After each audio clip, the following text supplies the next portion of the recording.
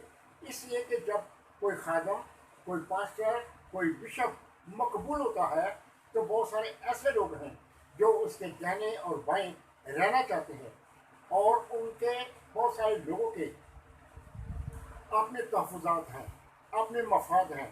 روحانی اور جسمانی طور پر بھی آپ دیکھیں کہ چرچز میں بہت ساری خرابیاں اسی وجہ سے پیدا ہو رہی ہیں کہ بہت سارے ایماندار نہیں ہوتے، بہت سارے لوگ روحانی نہیں ہوتے، اور وہ پاسٹر کو اپنے گھیراؤ میں لے لیتے ہیں، اور جب گھیراؤ میں لیتے ہیں تو پھر بہت ساری فطرے فساد برپا ہوتے ہیں۔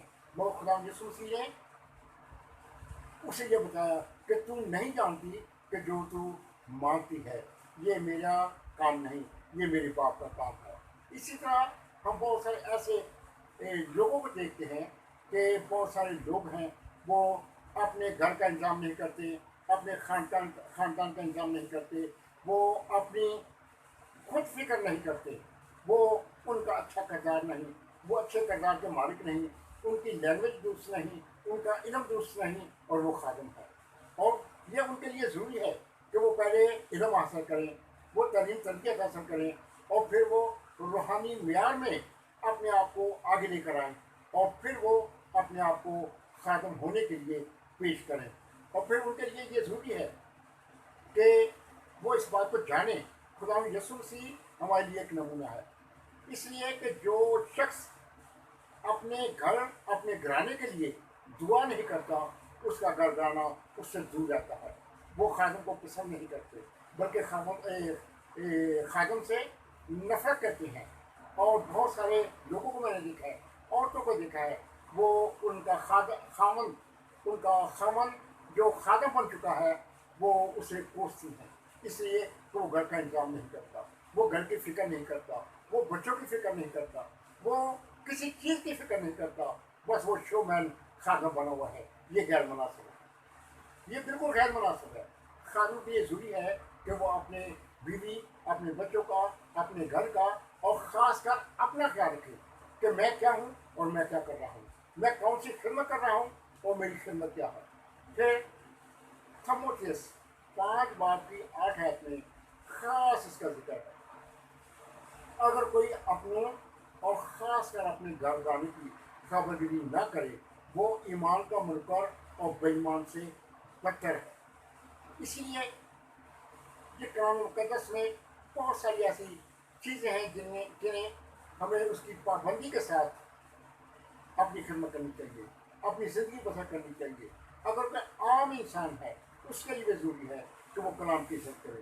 جو کلام کی عزت کرے گا، قرآن مقدس میں یوں لکھا ہے کہ جو میری اور میرے کلام کی عزت کرتا ہے خدا اس کی عزت کرتا ہے، اور جو خدا کی اور خدا کے کلام کی عزت نہیں کرتا وہ بے قدر ہو جائیں گے اور وہ بے عزت ہوں گے۔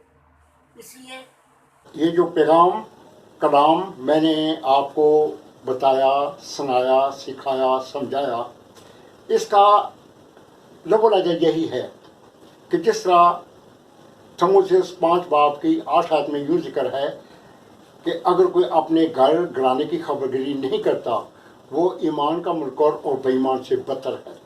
ایک خادم ہے وہ اپنے گھرانے کی خبرگیری نہیں کرتا، اس کے لیے نقصان دہ ثابت ہو سکتا ہے۔ ایک ایماندار ہے وہ خود چڑھ جاتا ہے، اپنے بیوی بچوں کو نہیں لے کے جاتا، یہ اس کے لیے بھی نقصان دہ ہے۔ اور ان کے لیے یہ ضروری ہے کہ وہ کسی چرچ کی ممبرشپ ضرور لے، کسی نہ کسی چرچ کی ممبرشپ ضرور لے، اور پھر اس چرچ کے ساتھ وہ رفاقت رکھیں، اور پھر وہ رفاقت ایسی نہ رکھیں کہ کبھی کبھار جائیں، ریگولر رفاقت رکھیں تاکہ وہ کلام کو سیکھیں، اور بچوں کو، بیوی کو اس بات کے لیے پابند کریں۔ اگر وہ گھر پر ہیں تو چرچ میں جائیں، اگر وہ گھر پر ہیں تو چرچ میں جائیں۔ اگر کوئی ڈیوٹی پر ہے، کوئی اور مجبوری ہے، وہ ایک مجبوری ہے، اگر گھر پر ہے تو ضرور چرچ میں جائیں، اور اسی سے خدا کی برکت ملے گی، اور پھر یہ بات اس پر واضح ہو جائے گی کہ وہ شخص ایمان کا منکر نہیں بلکہ وہ ایماندار ہے۔ اگر وہ اپنے گھر گھرانے کو پابند نہیں کرتا تو پھر وہ ایمان کا منکر ہے۔ یہ ضروری ہے کہ وہ خود چرچ جائے، اپنے بیوی بچوں کو لے کے جائے، اور اس سے اس کو خدا کے کلام کے مطابق چرچ کی رفاقت سے، خدا کی رفاقت سے برکت ملے گی، اور یہی ہم سب کے لیے پیغام اور میسج ہے کہ خدا اس کلام کے وسیلہ سے آپ سب کو برکت دے، آمین۔ پاسٹر جی، بہت خوبصورت کلام، بہت خوبصورت الفاظ، موتی جو آپ نے خداوند کے زندہ کلام سے ہم تک پہنچائے، اور بلا شبہ سننے والوں تک بھی وہ ہماری زندگیوں کے اندر، ہمارے گھرانوں کے اندر بلا شبہ کام کرتا ہے اور کرے گا۔ آج کا پاک کلام جو پادری صاحب کے وسیلہ سے ہم تک پہنچا، میرا ایمان ہے کہ بہت سے دیکھنے اور سننے والوں نے اس سے برکت پائی ہوگی۔ اس پاک کلام سے ہمیں معلوم پڑا کہ کس طرح سے ایک خدمت گزار اور ایک گھر کا سربراہ ہونا چاہیے۔ انہی مزید سوالات کے ساتھ ہم اگلے پروگرام میں مزید نئے خادمین کے ساتھ آپ کی خدمت میں حاضر ہوں گے۔ خداوند آپ کے ساتھ ہو۔